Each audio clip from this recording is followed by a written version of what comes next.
Hello, everyone, and welcome back to another episode of CFAL Talks. I am Pamela Ferguson, Vice President of Investments here at CFAL, and joining me in studio today are Sophia Thurston, Vice President of Pension Administration and Operations, and Anthony Ferguson, President and Founder of CFAL.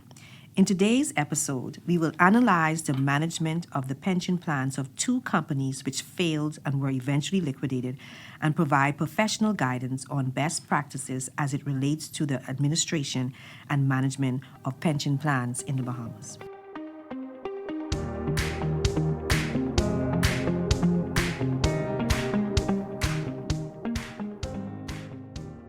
So let's get started with some statistics on the pension sector and its penetration in the Bahamas. What's the size of the local pension market and its penetration?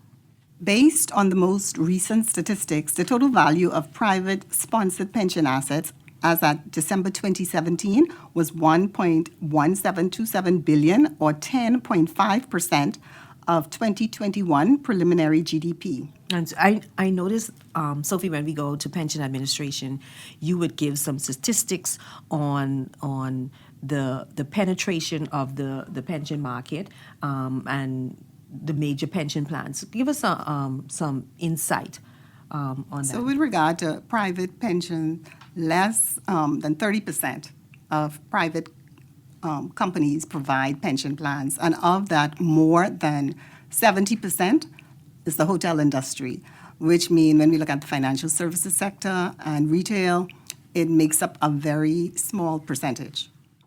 I was looking at that survey that the Central Bank commissioned on pension plans, and I thought there were a few things that I felt was of note.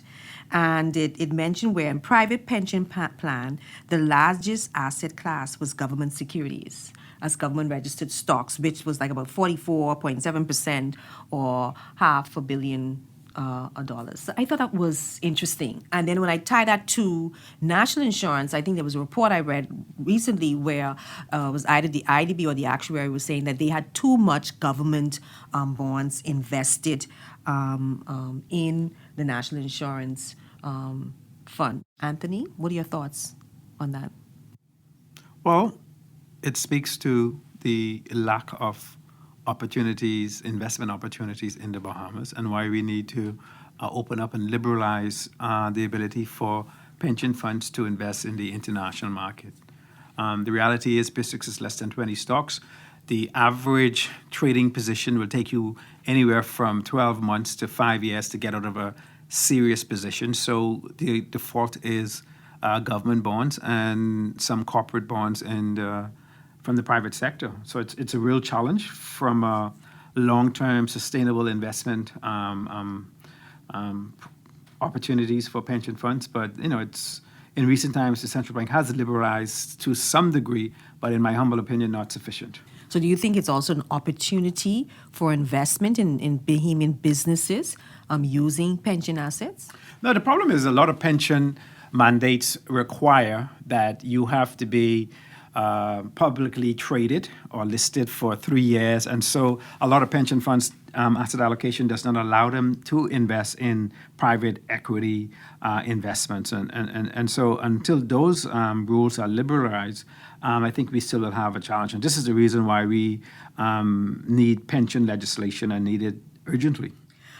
Another statistics I looked at and thought was interesting was the foreign currency asset, which was only about 14.1% of the overall asset at $165.3 million.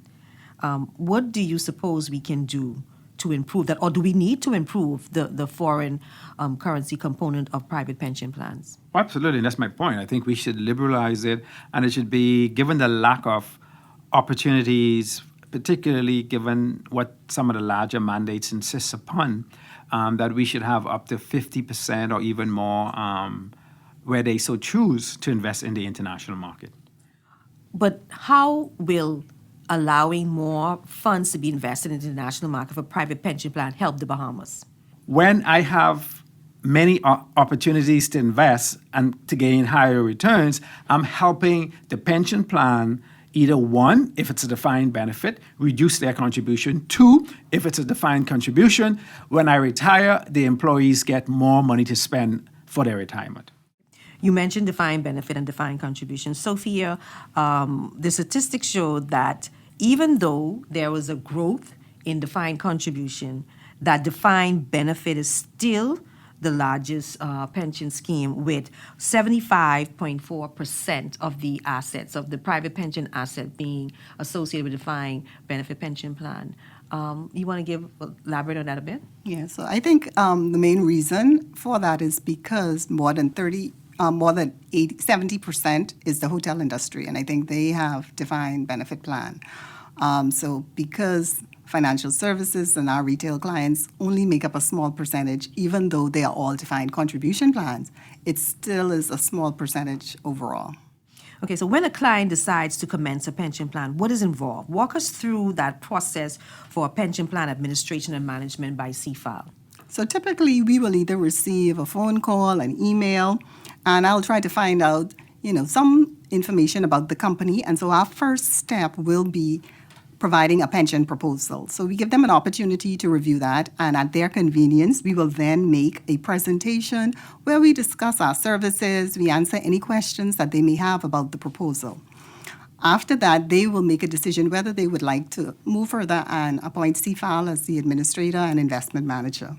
If they decide to do that, we then provide them with an application for group pension plan, and then we request some KYC about the company, and they also have the opportunity to request KYC on CFAL. From there, we will proceed with going through with the documentation, pension administration, investment management agreement, and drafting of the plan rules. Once these are all in place, then we can put in infrastructure, we can set it up in our various departments, the pension, investments, compliance, accounting, and from there we make a presentation to the staff and have them enrolled in the pension plan. So it's more or less a very detailed process. It sure is. Okay. So let's look at two companies, City Market and Taylor Industries, and the treatment of their pension assets and beneficiary following their official closure. To start with City Market.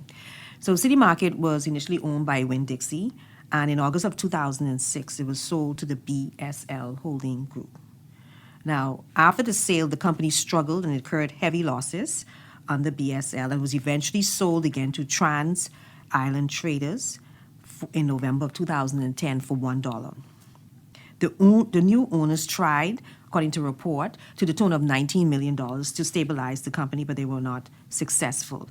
And the City Market pension plan was managed in-house, and the trustees were executives of the company. So in early 2012, it closed down, and staff did not receive their pension allocation or their pension monies. And to date, I think that they haven't received it. In a report, it said that the staff pension fund was depleted and funds were used to purchase land and store equipment for another City Market location. Now let's look at Taylor Industries. That company was also closed and placed into liquidation in January of 2019.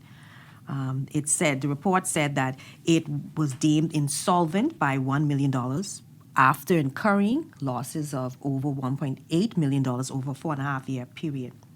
And it was reported that only the government, that's via VAT and taxes, and the employees via severance got a small portion of the monies owed to them from the winding up of the company.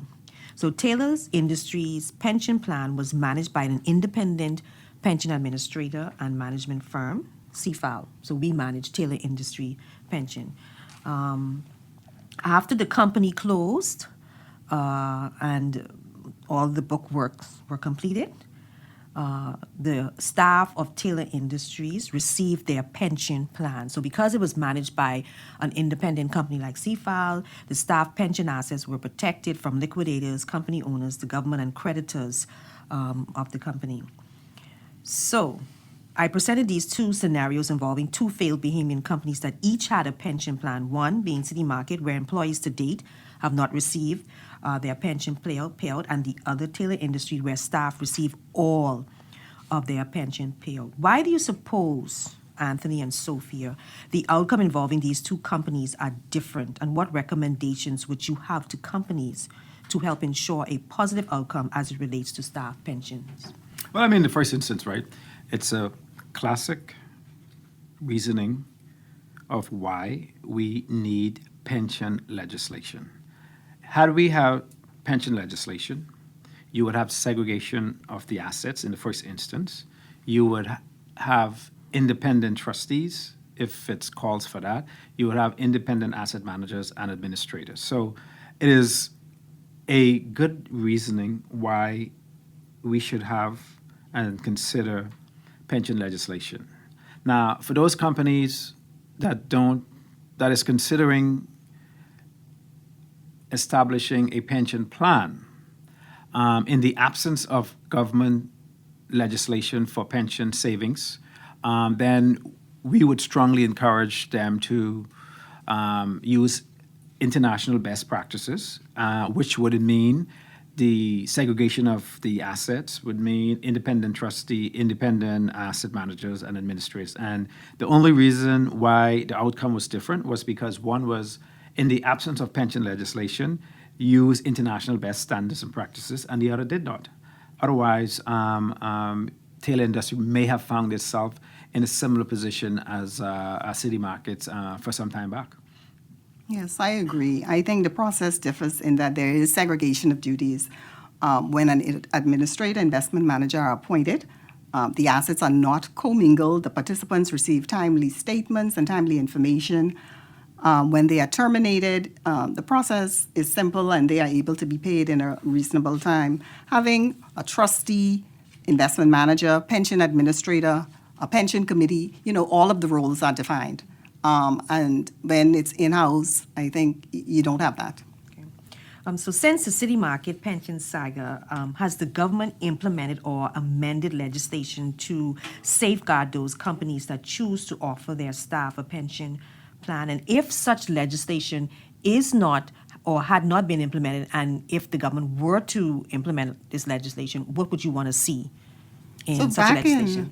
In 2012, the government sought to provide a bill for the protection of private pension funds. However, the regulations for that bill never completed. So to date, we still have no pension legislation. That bill sought to provide a framework for good governance, oversight, enforcement, and protection. And as Mr. Ferguson said, we still need that. We need that here today. So I would like to see some pension legislation. Well, I had the good fortune or the misfortune to have sat on all of the committees with respect to developing the pension legislation. And it's unfortunate and regrettable that it has not been implemented. I believe the challenge is a lot of companies and employees would consider it a tax, which is not.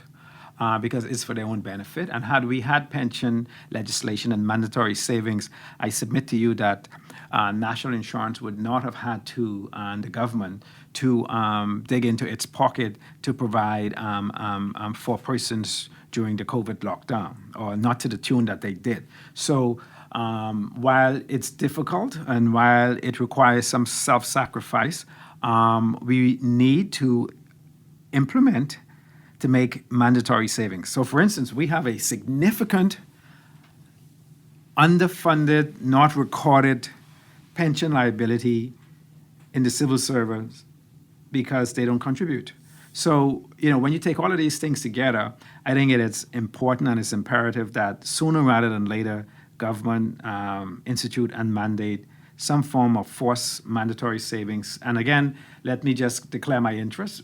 This is what we do. So I don't want to say we are pushing this because it will benefit us. Yes, it will benefit us, but certainly I believe it will benefit the Bahamian citizens and retirees much more than it would benefit CFAL or any of the private pension administrators locally. So we've been talking about pension legislation for many years. And all it requires is the government or an administration to have it on its agenda and just sign it into law. Why do you really suppose the government is holding back on implementing mandatory pensions in the country? I think it's two things. Well, first of all, when they sit in Parliament, they get there, so they don't really care about the rest of us. That's number one. Number two, they, for whatever reason, are afraid that there will be this backlash, outrage that you are imposing another tax, which in reality, it is not a tax because that money belongs to you. Unlike national insurance, where it's mandatory that I make a contribution, I have no control over the management, the implementation of how those funds are spent.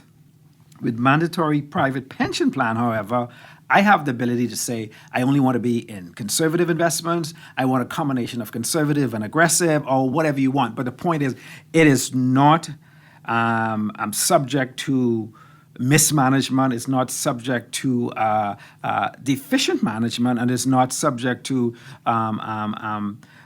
being out of your purview in terms of how it is executed and managed. You mentioned national insurance and it being a tax. That brings us to our next question. There's been lots of talk about national insurance recently. So let's try to address some of the points raised, starting with the age-old question of whether national insurance is a tax. What are your views? Is it a tax? All right, let me start with giving a definition that I found. It says a tax is a compulsory payment imposed on persons and companies to meet expenditure incurred by the government for the common benefit of the people in the country. And so based on that definition, I think it's a tax. I further went into looking at whether it's an indirect or direct tax. And Vasquez 2009 indicated direct taxes are taxes on individuals, including income taxes and employee contributions for social insurance. And indirect taxes are defined as those collected from firms, including sales and value-added tax, employer contributions for social insurance, and various excise taxes. So there we have it. I agree with you totally. I think it's a tax. But let me hear from you, Well, I mean, look, Anthony Ferguson. what do you want to know? I mean, the fact of the matter is, all countries needs a social safety net. National insurance is a social safety net. And so through collective contribution, we are being and taking care of our brother's keeper. And we call ourselves a Christian nation, and so that's part of being a Christian nation. We have to take care of one another. Now, the question about national insurance, the challenge for national insurance is an age-old one. When national insurance was conceived, it did not, the designers, the framers did not anticipate and plan for all of these payments that we are making today. In 1994, as way back as 1994, I think 1995, Ken Whitaker and I submitted a proposal to the then government, Minister of Finance, outlining that by 2029, national insurance will go broke if certain things were not done. So this is not new. I mean, it's laughable every time they do these actuarial, reviews. Well, we forecast this back in 1994, 1995, right? And to date, nothing has been done, save for increasing the contribution or the average, ceiling, right? But there's been no structural changes to account for all of the current payments that we're making. There have been no serious adjustment in the asset allocation to increase the expected returns to meet our actuarial liabilities. So we find ourselves where, whether you call it a tax or not, it has to be adjusted. The retirement age has to go up. So, we could all sit around and debate. We either want a functioning system that is going to take care of our less fortunate in the community, or we collapse. It's just that simple. I agree, it's a tax and an important social safety net, and we need it. But let's not be mistaken, it is a payroll tax on employees and employers' earning. We got our national insurance scheme from the UK, and according to the UK's National Insurance Informational National insurance is a tax on earnings and self-employed profits. Your national insurance contributions are paid into a fund from which some benefits are paid, which includes state pension, statutory sick pay or maternity leave, or entitlement to additional unemployment benefits. So at the end of the day, it's important, but it's a tax.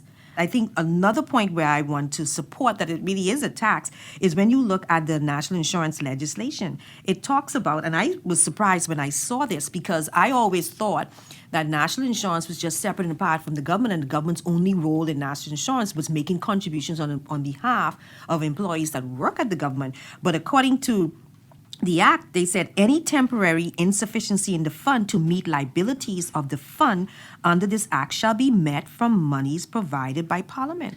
And the government is mandated to, on an annual basis, take money from the consolidated fund and put into the national insurance fund to help with the administration of the post office, to help with persons who didn't contribute to national insurance and they're getting old age pension, and also any other social assistance the government deemed adequate. So with the government having such control over this fund, by definition, I mean, all of these things come together to make it a tax on earnings, yet it's important. It's important, and we need it as a social safety net. But that brings us to the next question. What are your thoughts about increasing the national insurance contribution rate? That's been another hot button topic that we've been discussing in recent times.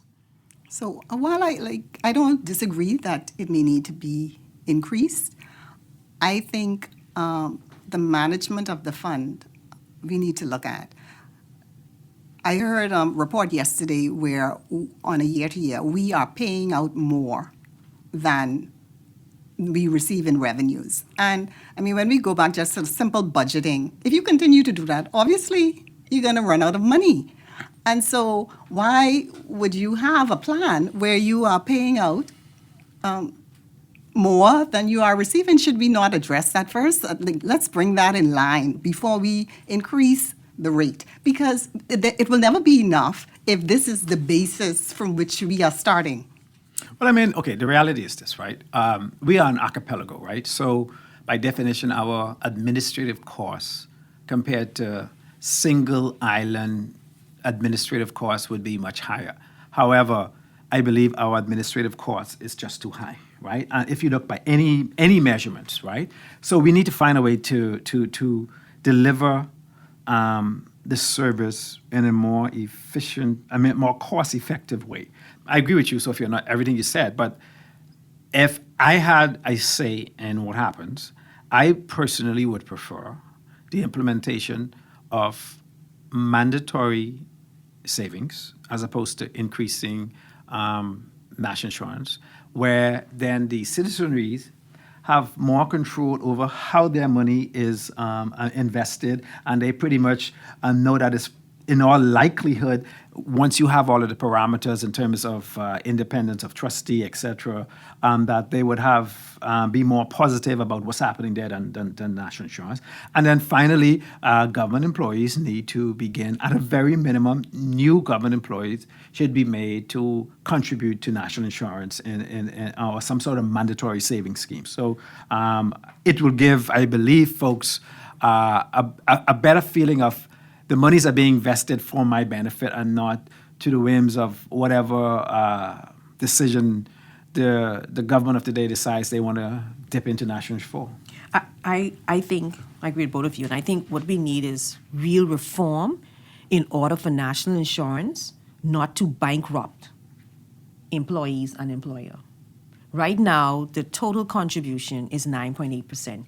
Employees pay 3.9% and employers pay 5.9%. And according to the actuarial report, they want to increase the total contribution to 16.9% by 2029 and eventually to 22+% by 2036. Well, sorry. I need to take this plug. Ken, Karen, myself, and we talked about this From 20 years ago, this But are you is not agreeing new. with that? Huh? Are you agreeing No, with that? no. I'm not saying I agree with it, but we said, and in many speeches and presentations we would have made over the last few years, we suggested that at some point, national insurance is going to be over 20% at one time. And we've been preaching that. Unless we fundamentally redesign the administration, management of those assets, in another 20 years, we will be no further apart, and it'll probably now be the 30% of your salary. So it's just not sustainable. When I look at that, I compare that to the UK's national insurance. It's very complex because it's evolved over time, right? But generally speaking, right now, they just had an increase that took the employee portion to 13.25%. And that started at a certain amount. So not everybody pay national insurance. If your salary is too low, you don't pay national insurance on that. But they increased the employee portion to 13.25%, and the employer pays 15.05%. So a cumulative rate about 28, or a little over 28%. But national health is also included in that. That includes all of the things that national insurance include, but also national health. So I think the justification to increase national insurance just so it doesn't bankrupt, I think it's irresponsible to use that as your basis for wanting to increase national insurance without trying to totally reform the program so that to make sure that this fund is viable, that when people need it, it's there and they can utilize the funds. I agree with Mr. Ferguson. I think the retirement component needs to be taken out. We need the pension legislation. And I think why that is important is that persons need to know that, if I contribute to this at the end of the day, if something happens to me and I don't receive those funds, my beneficiaries will. But as it stands now, I have been contributing to national insurance since 1991 when I started to work. I have never claimed for anything. And as it stands, the fund is looking to run out.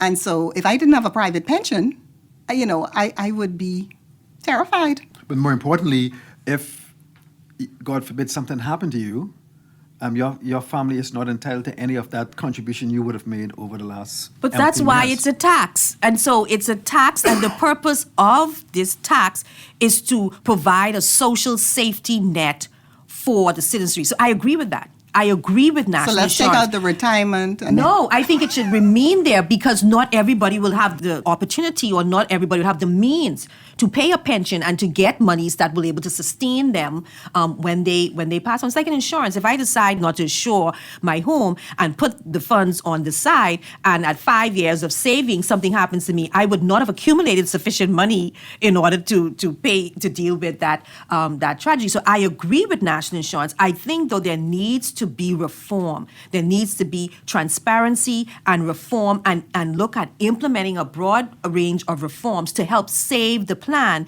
but also to have pension legislation for persons who are working to contribute to that for the future as well. I think there needs to be a holistic view and not just allow the plan to be managed anyway and then turn around and say, we need to tax you. I am frightened that they would want to take this tax to 16.9 or 22%, and the minister can direct any type of investments that they want on national insurance, whether it's in the best interest of the public or not. They can do this, and that affect the returns of the pension plans. So I just think there needs to be real reform with the plan, and they need to be transparent, but also there should be pension legislation so people have something to fall back on if they face hard times. Well, Sophie and Anthony, we have come to the end of another episode of CFAL Talks. Thank you so much for contributing to this discussion, and thank you, audience, for tuning in. If you enjoyed this podcast episode, please send us a note at info@cfal.com or visit our website at www.cfal.com and show your support. Thank you, CFAL, for sponsoring this episode. Until next time.